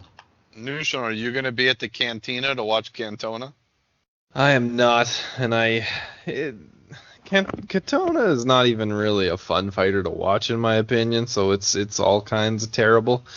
I don't mind fading Katona either, but our friend the Greek Chicklets is on. Yeah, that's the problem. Using that term loosely. The Hunter. So yeah, I am staying away from this fight. I'll probably not even watch it because don't give a fuck. Well, that's a massive caveat. Well, hopefully the Canadian Cooler makes a bet on this card because you know what to do then. Yes, you do. Yes, you do. Well, it didn't work out on Monday night, but I'm sure we're still up on the year. Don't worry. It worked out Sunday, though. Trust me. Yeah. God damn, that was good stuff. I don't really know what to tell you as I haven't seen Hunter Azor fight. I think Katona's got a pretty good gas tank. I think he does well later in the fights. Typically second, mostly third round. He's one of those guys, slow start, like fairly decent finisher. But let's see what Hunter Azor has to offer before we have our money anywhere near this bout. We got, man, this got to be like the battle of porn stars. Cole Smith versus Miles Johns. I mean, come on, these aren't real names, are they? Where'd they find these guys? The Valley? He's known as Pole Smith in the Valley. Miles Cole the Pole Smith. Miles of John. Okay. Oh man, that's good shit. This is another pretty close fight, I think. I kind of lean Miles Johns, man. I think he's definitely going to be the faster, more athletic guy in this fight. I think he's fought much better competition than Cole Smith, but Man, it's just another really close fight up in Canada that's probably going to see the scorecards. And I just don't know if I trust it to lay -130 on Johns. It has come down a tiny bit, so Johns goes down anywhere near even money. I'll take a little shot on him. Nushan, thoughts here? Are you going? You want a John or a Smith? I don't want either of them. Should have wanted John. Like I said, fading Canada is probably pretty good for your bank in the long term. Cole the Pole is fighting in his hometown, so he might get a greasy decision. So I'm staying away from this fight, but I'll pick Miles Johns. Like Wes said, I think he's faced the better competition. I think he's the better fighter right now. Yeah, I got nothing here. Seems to be the theme, but candidly, I don't care about this fight. Next fight I care a little bit more about. Heavyweights, I've seen both these guys. Marcin Tibura, everyone's favorite Tibia, taking on August Sakai. Really enthralling heavyweight bout. Yeah, this might get kind of sloppy. And slow, yeah. Yeah. I still don't understand. People kind of like Sakai. They've kind of hyped him up a little bit. I mean, he was life and death at times with fucking 79-year-old fucking Andrei Arlovsky. His wins in the UFC ain't much to talk about. I just think Tybura is a little bit more well-rounded than Sakai, a little bit better on the feet. I know he's lost 3 of his last 4, but that competition is much better than anybody that Sakai has fought. So yeah, I'm probably gonna hold my nose and take a shot on Tybura here, just because I think he should be favored by probably another $1. So Tybura for me, and gonna be a small bet as well. Nushan.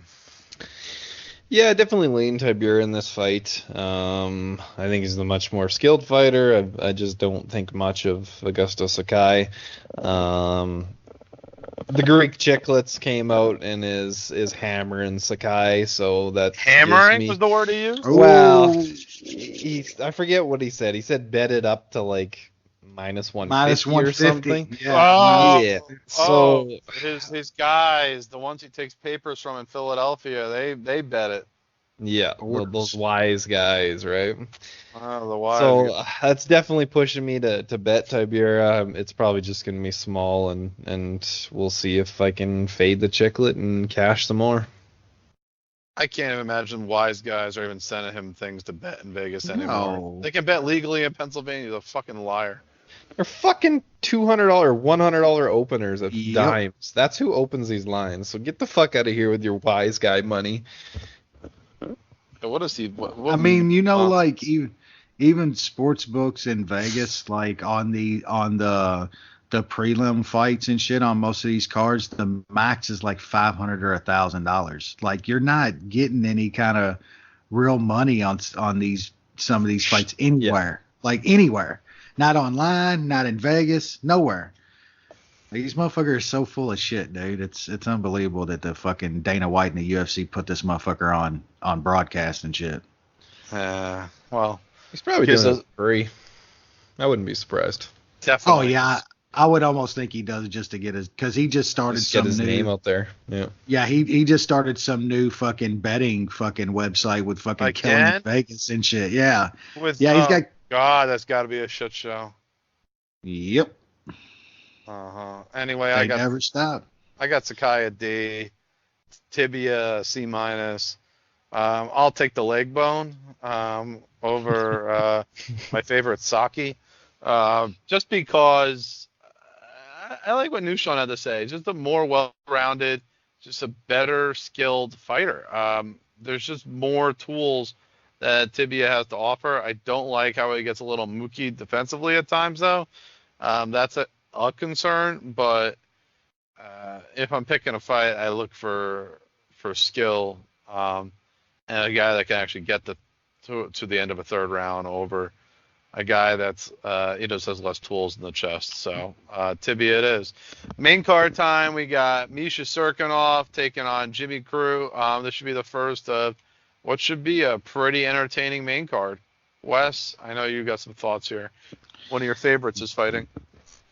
Yeah, I wouldn't go that far, but you're hyping him up, Wes. Don't fucking pull back now. I've heard you talk about Jimmy Crute.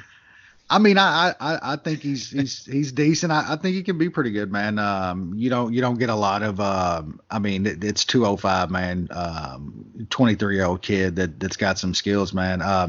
Don't get me wrong. This is a close fight, and I just think there's a couple ways it can play out.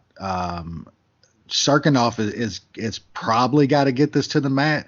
I think it's pretty fair to say that he's got a fucking glass chin at this point.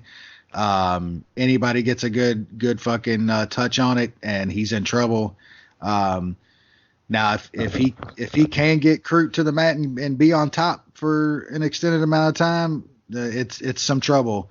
But I think Crute's got enough takedown defense to keep this up for long enough that he can lay some hands on Cirkunov, and then this fight's going to change. So I bet my boy Crute here. I got to stick with him.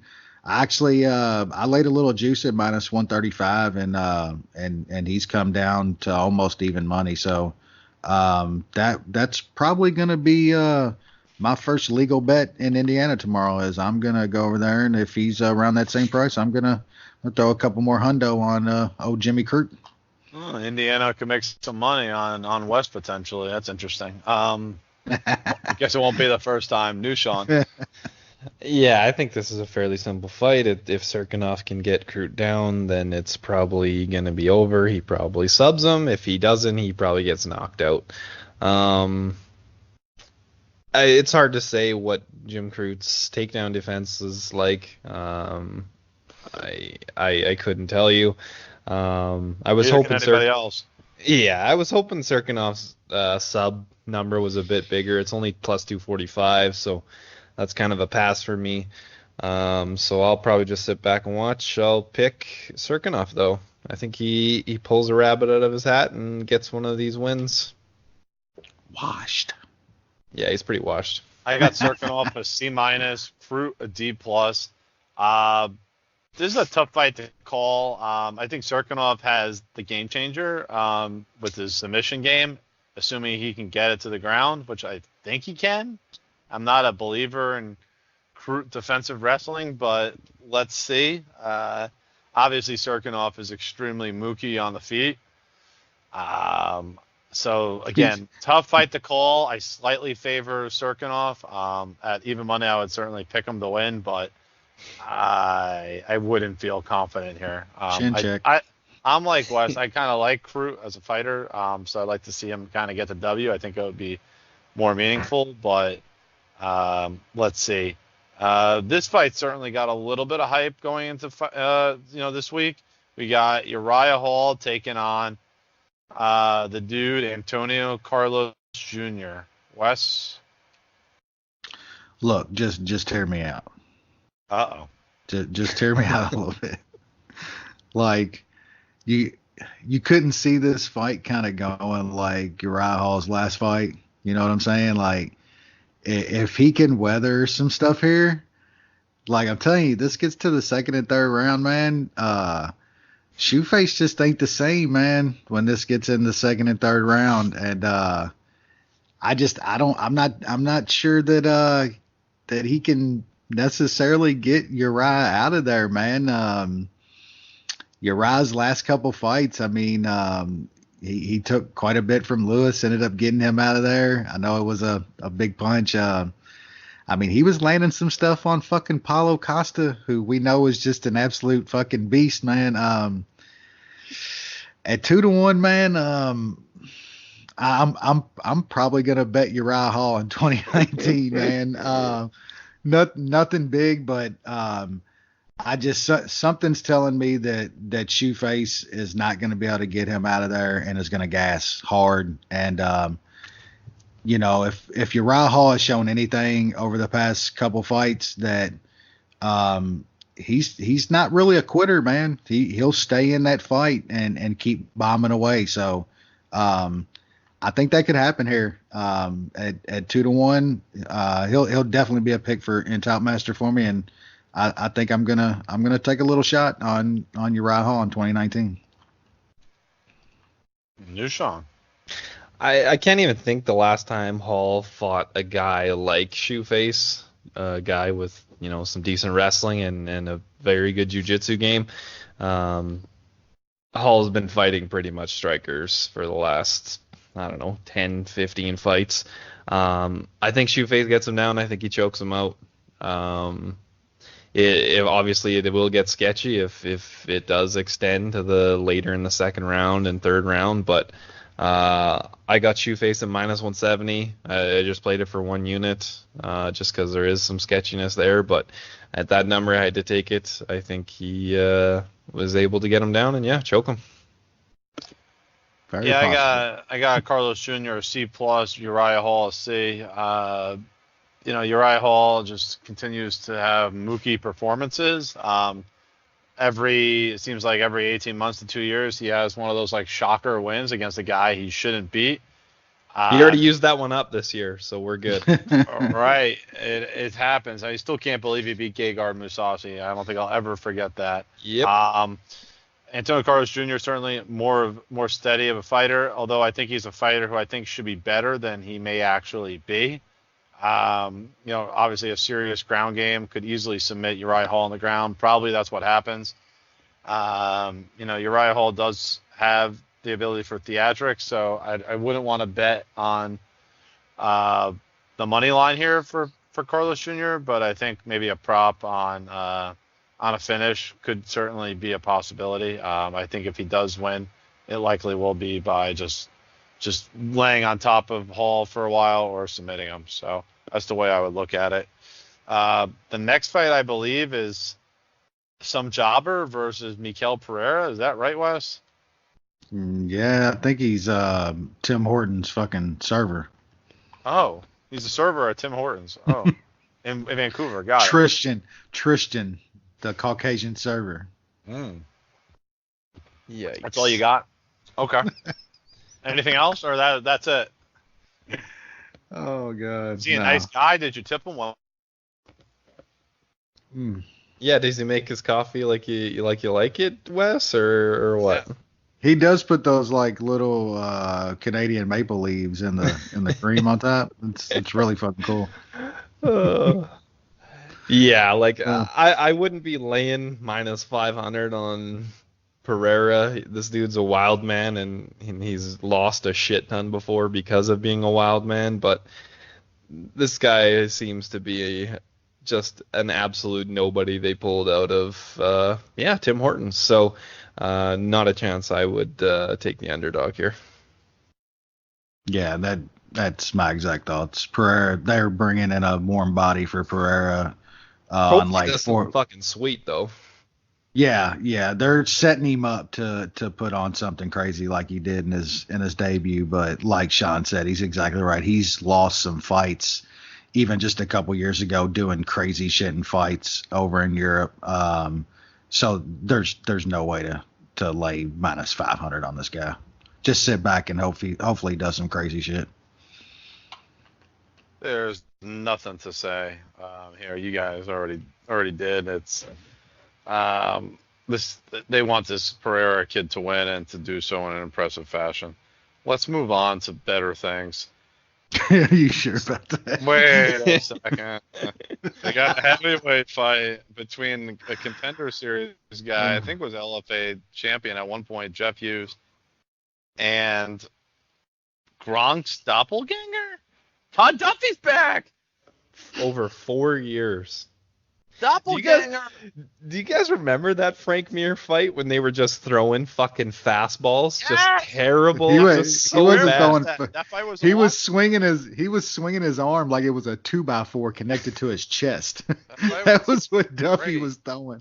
It was in San Diego. It was a main event. I remember that fight. That fight was awesome. That was for a minute 13, for how long it lasted, they just straight up just threw fastballs at each other's face. I think I bet Mir. That was good. Don't remember. Too long ago.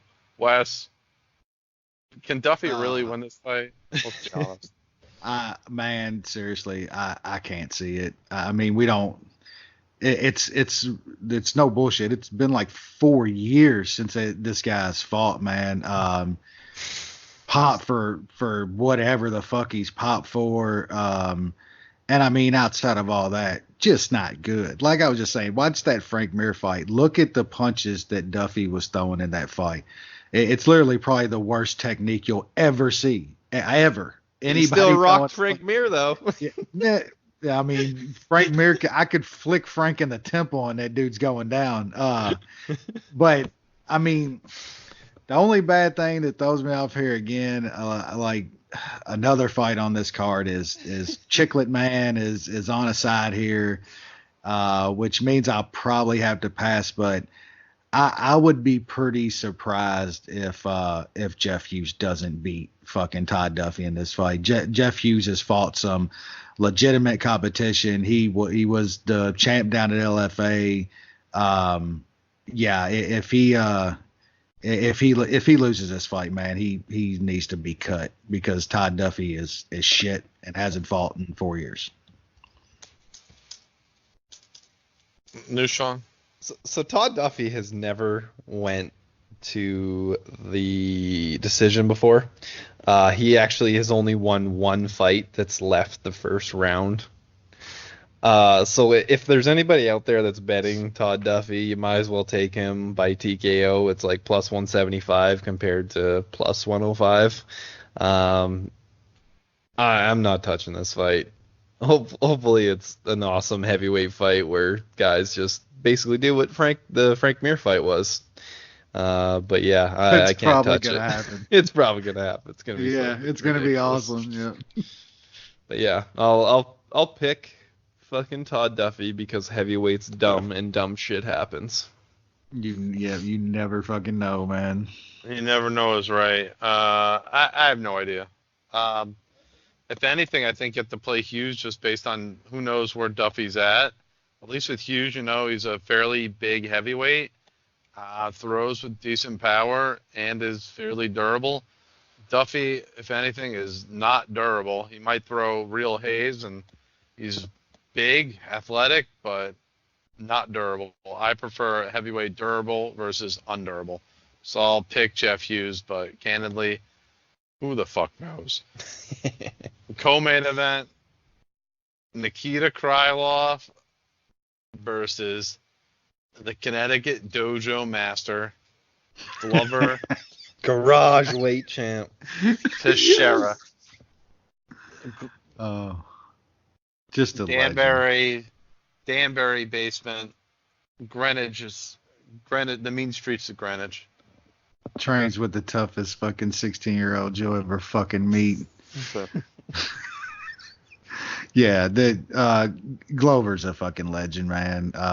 Seriously, we're not even joking. To do what this guy's done, training major parts of his life literally out of his fucking garage and doing ice baths and plastic fucking garbage cans and shit. It's just, it's legendary stuff. Glover's being undervalued here again. I think it seems to be happening a lot now later in his career. I guess I get it. The dude, he gets rocked almost every fight now, but to be 39 and be in all the fights and the wars he's been in, his recovery is still just absolutely insane.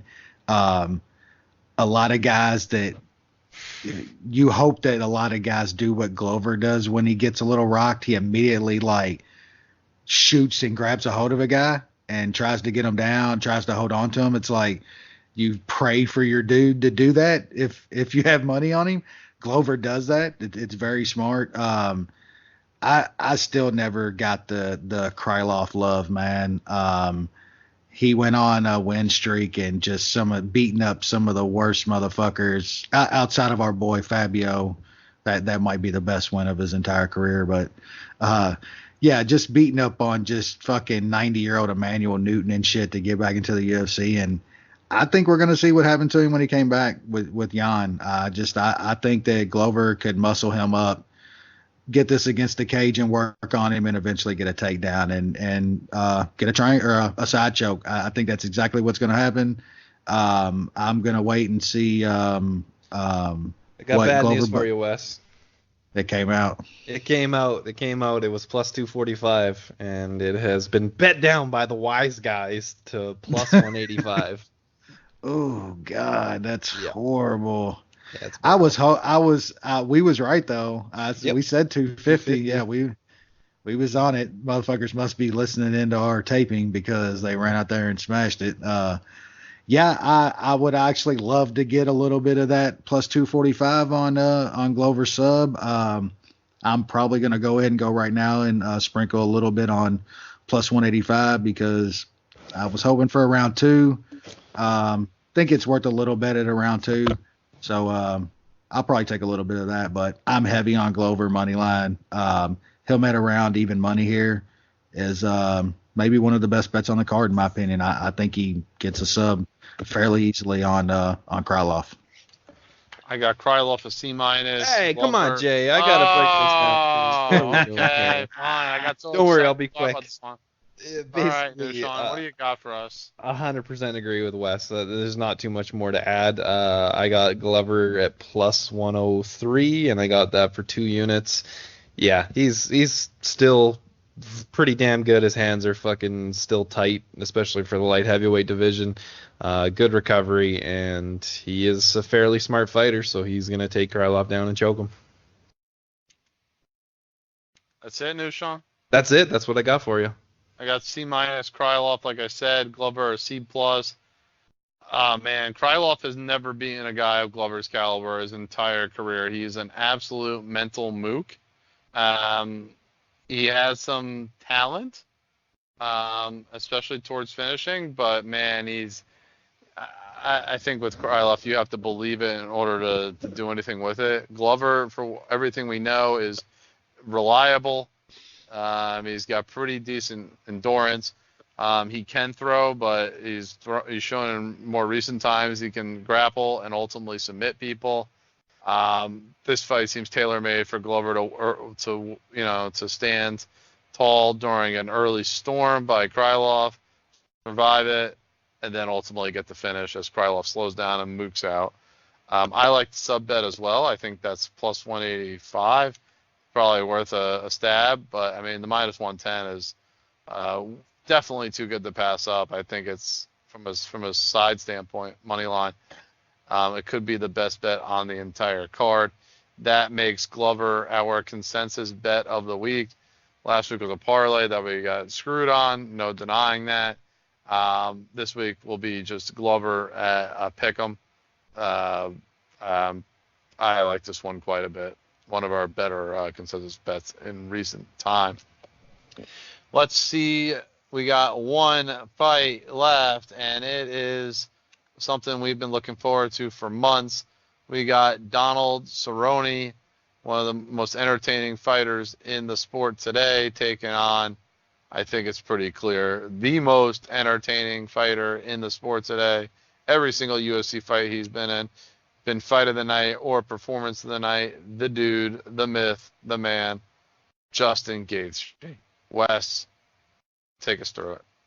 Yeah, it's this is a really good one. Yeah, I think Gaethje is pretty much taking over the title as most entertaining man in MMA. I think we talked about it after his last fight. We tried to think about it. Don't think this guy's ever had a bad round in any of his fights since he's been in the game. Just nonstop action. Dude's just a complete madman. We'll say Gaethje, he gets hit though. There's no doubt about it. He takes some to give 2 or 3 more. He's been rocked quite a few times, but he legitimately might have the best recovery that we see in MMA. It's pretty incredible what this guy comes back from after getting legitimately rocked in fights. Yeah, Cowboy's been on a really good run, man, but I just think this is a bad matchup for him, man. Cowboy he's never done well when a guy comes full speed ahead on him, man, and is throwing the volume that Gaethje's going to throw at him. Donald is maybe one of the best still out there when he can sit on that back foot and just guys throw one or two strikes at a time at him and he can just pick them apart and counter on them. He's unbelievably good at that. That's not going to be the case here, man.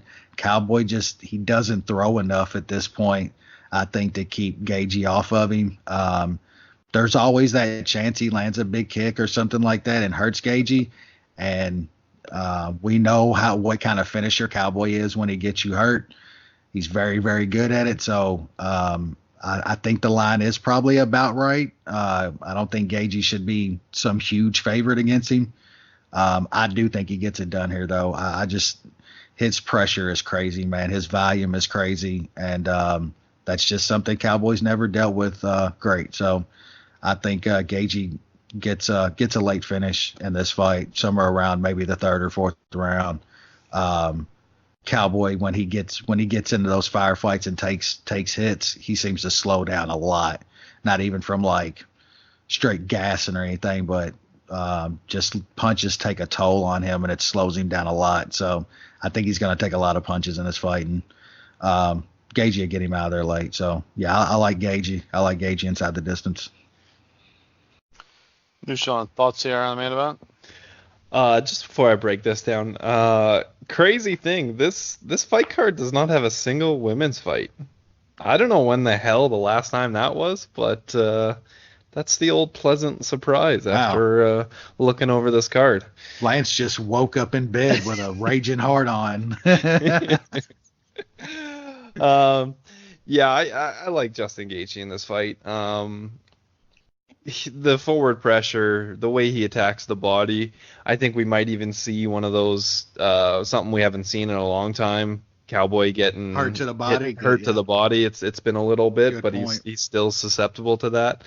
Gaethje is definitely a flawed fighter. He does get hit a lot, but I've never known Cerrone to be he doesn't have big power in his hands. And combos usually, right? It's more combos, you know. I mean, he could land a head kick for sure.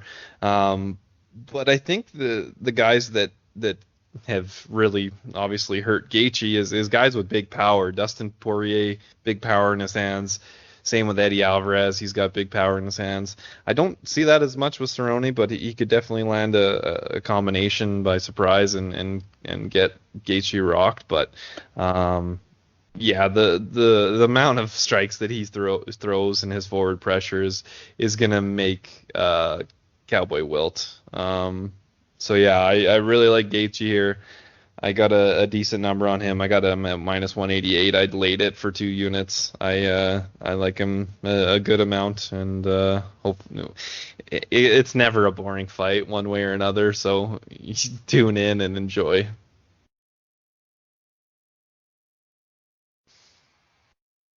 What you got, Jay? Jay, did you fall asleep? I know it is late. I'm here, yes. Final fight. I'm just thinking how I want to break this down. So, right.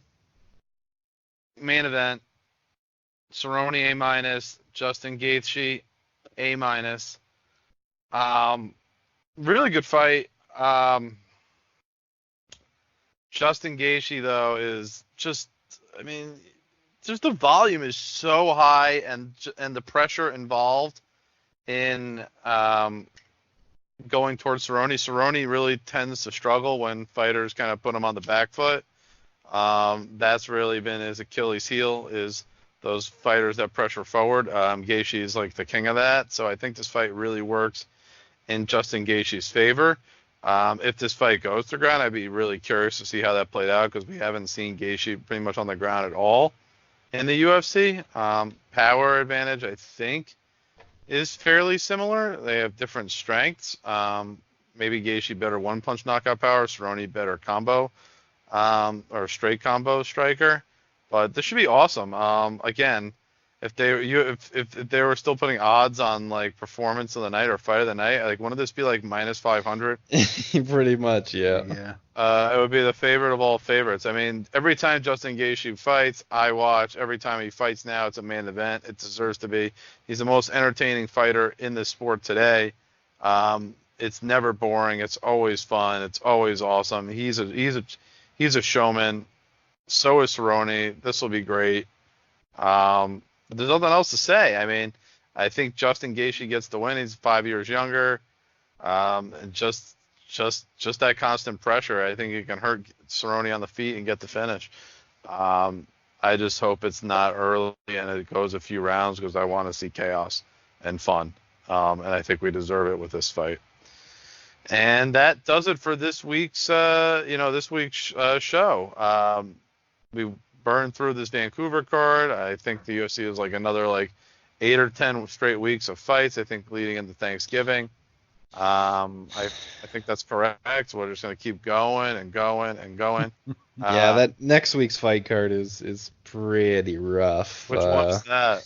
It's Yair versus Little Heathen. Well, Jeremy that's a Stevens. cool fight. Oh, the one in Mexico That's an City. awesome fight, but the rest of it is a fucking dumpster fire. It is Mexico City, so you can't expect too much. Maybe Kane will show up in a Lucha Libre mask and jump in during one of the fights. You got to somebody with a chair. Yeah, maybe. Bro, that seriously is atrocious. Holy hell, dude, that's really bad. What's bad? That Next week's fucking card. card, man. Oh my goodness, that is really, really bad. I guess I'll take a look at it. Man, you have a hard time even picking out those are going to be some good fights and shit on there. No. I'll take a quick look. There's 1, 2, 3, 4 chick fights with Betch Korea in one of them. Oh my God. Bear Juice fighting. Wait, we got Betch Korea fighting. Yeah. That is taking on Tyson Nam. I haven't seen Tyson Nam fight, I feel like, in forever. Nobody has. Tyson Nam is back? Yeah. Holy shit. Beating old baby Pettis up. Wait, Tyson Nam has never fought in the UFC? Nope. Wow. That's kind of cool. I guess I'm looking forward to that. Esparza and Grasso is the co-main on that. Jesus. Forgot that he has a win over Ali B. That was like a weird fight, too. He has a win. I remember the Dantas fight when Dantas was like top of the world and he KO'd him. Yeah, those were the days. Wow. Holy hell, that's bad. Well, it'll be interesting. It always is.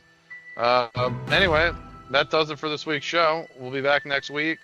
We're hoping we'll come back to you and we could, be positive after a Glover win. I'm hopeful. We're hopeful. We'll talk next week. Enjoy the fights.